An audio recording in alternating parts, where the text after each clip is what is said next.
தமிழ்நாட்டில் தயாரிக்கப்பட்ட ஒரு இருமல் மருந்து மத்திய பிரதேசத்தில் 14 குழந்தைகள் உயிரிழக்க காரணமாகியிருக்கிறது. நச்சுப்பொருள் கொண்ட இருமல் மருந்தை பரிந்துரைத்ததற்காக மருத்துவர் ஒருவரும் கைது செய்யப்பட்டிருக்கிறார்.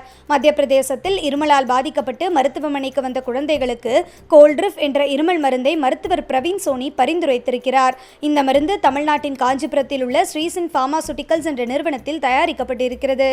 இந்நிலையில் இந்த மருந்தை உட்கொண்ட 7 வயதுக்குட்பட்ட 14 குழந்தைகள் அடுத்தடுத்து உயிரிழக்க பெயிண்ட் மற்றும் மை போன்ற பொருட்களை தயாரிக்க பயன்படுத்தப்படும் ஒரு வகை ரசாயனமான டைஎத்திலின் கிளைகால் அந்த மருந்தில் அடங்கியிருப்பது கண்டறியப்பட்டிருக்கிறது. சுமார் 48% டைஎத்திலின் கிளைகால் கொண்ட ஆபத்தான மருந்தை குழந்தைகளுக்கு பரிந்துரைத்ததற்காக மருத்துவர் பிரவீன் சோனி கைது செய்யப்பட்டிருக்கும் நிலையில் அந்த மருந்தின் தயாரிப்பு நிறுவனத்தின் மீதும் வழக்கு பதிவு செய்யப்பட்டு விசாரணை மேற்கொள்ளப்பட்டு வருகிறது. குழந்தைகளின் மரணத்தை தொடர்ந்து மத்திய பிரதேசத்தில் போராட்டம் வெடித்துள்ளது. இவ்வளவு குழந்தைகளின் இறப்பிற்கு பிறகு இதை தடை செய்வதாக முதல்வர் அறிவித்திருக்கிறார்.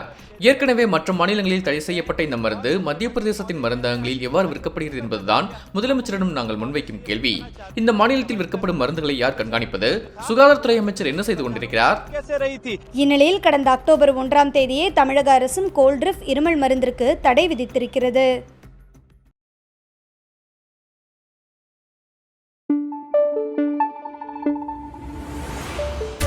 Thank you.